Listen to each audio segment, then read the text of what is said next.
इसवी सन 1629 या काळात शहाजी राजांनी आदिलशाही विरुद्ध तलवार उपसली. पुण्याची जहागिरी आणि पुण्याच्या आसपासचा मुलूक त्यांनी आपल्या ताब्यात घेतला आणि स्वतंत्र केला. अशा राजकीय अस्थिर्य असणाऱ्या काळात गर्भवती जिजाबाईंना सुरक्षित ठिकाणी ठेवणे आवश्यक होते. म्हणून शहाजी राजांनी एक बळकट किल्ल्याची निवड केली, तो म्हणजे शिवनेरी किल्ला. शिवनेरी हा पुण्याच्या उत्तरेला जुन्नर जवळ असलेला बुलंद किल्ला. शिवाई देवीचा वरदहस्त शिवनेरी किल्ल्यावर होता. शिवनेरीचे किल्लेदार संभाजी राजांचे सासरे शहाजी राजांचे व्याही विश्वासराव होते. त्यांच्याकडे जिजाबाईंना सोपवले. इकडे आदिलशहास शहाजी राजांनी आपला मुलूक घेतल्याचे समजल्यामुळे तो संतापला. त्याचा वजीर खवास खान याने रामाराव या सरदाराची नेमणूक करून प्रचंड फौजांसह रवाना केले.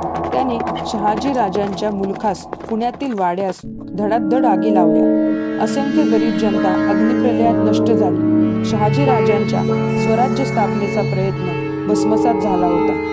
पुण्याच्या काळजात शहाजी राजांच्या जहागिरीत प्रहार ठोकून सरदार मोकळा झाला होता. ही बातमी कळताच जिजाबाईंना धक्का बसला. त्यांना शहाजी राजांची काळजी वाटू लागली. कुठे असतील, कसं असतील अशा विचारांनी त्या व्याकुळ झाल्या. पण 2 दिवसांनी त्यांना समाचार मिळाला की शहाजी राजे सुखरूप फलटणच्या बाजूला आहेत. हे समजताच त्यांना दिलासा मिळाला. बातम्या सुद्धा कधी एकट्या येत नाहीत. जिजाबाई हा आघात सहन करण्यासाठी सिद्ध झाल्या नव्हत्या. तोच दुसरी बातमी आली. शहाजी राजांचे चुलत भाऊ खेळोजी भोसले व त्यांच्या पत्नी म्हणजे जिजाबाईंच्या जाऊबाई नाशिकला गोदावरी स्नानाला गेल्या असता महाबत खानाने त्यांना पळवून नेले. त्या वार्तेने जिजाबाईंच्या जीवाचा तळफळाट झाला. जिजाबाईंच्या पोटी या बातम्यांमुळे असंतोष खदखदत होता. रात्र गडद होती. आकाशात ढगांचा महासंग्राम सुरू होता. पण त्या गडावर शिवनेरीच्या कुशीत एका स्त्रीच्या, एका मातेच्या हृदयात शांतपणे पेटत होती स्वराज्याची ज्योत. हे दुःख पचवण्यात काही दिवस जाताच त्यांना धक्कादायक वार्ता मिळाली.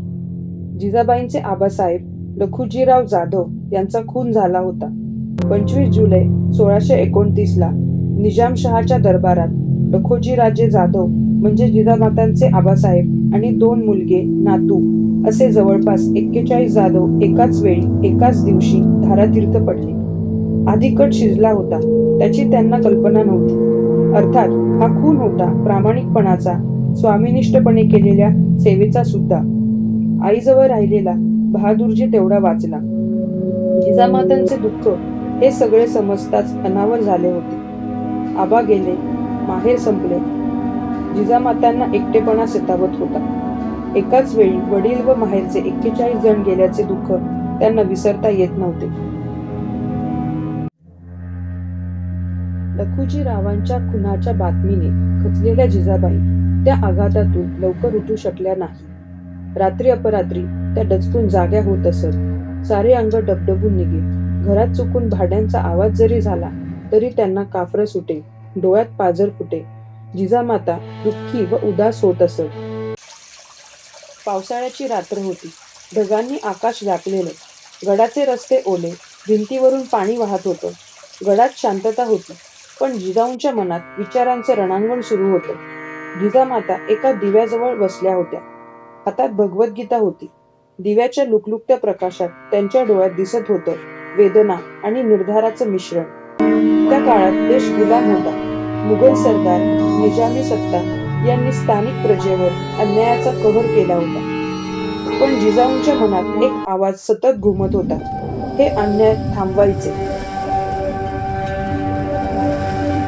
एका रात्री त्यांनी शिवनेरीच्या माथ्यावर जाऊन आकाशाकडे पाहिलं आणि हात जोडले.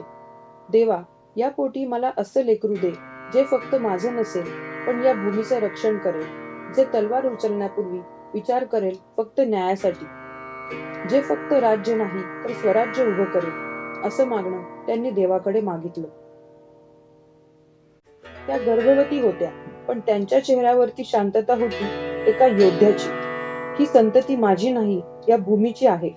त्या गर्भाशी बोलत त्याला शिकवत होत्या, बाळा, अन्यायाला भीक घालायची नाही, दुर्बलांचं रक्षण करायचं, सत्यावर विश्वास ठेवायचा. तलवार तुझं अस्त्र असेल पण न्याय तुझं शस्त्र आहे. जिजामातांना आता प्रतीक्षा होती फक्त आपल्या बाळाची, जो ह्या अंधारात सूर्यासारखा येईल आणि ह्या भूमीला न्याय मिळवून देईल.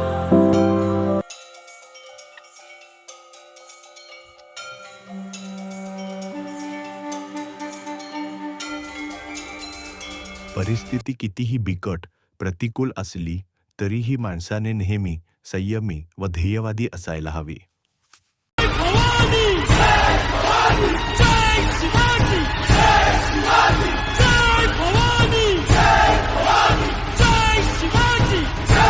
मित्रांनो, जर तुम्हालाही अभिमान आहे छत्रपती शिवाजी महाराजांच्या या महान इतिहासाचा, तर शिवतेज डायरीज या आमच्या YouTube चॅनलला नक्की सबस्क्राईब करा.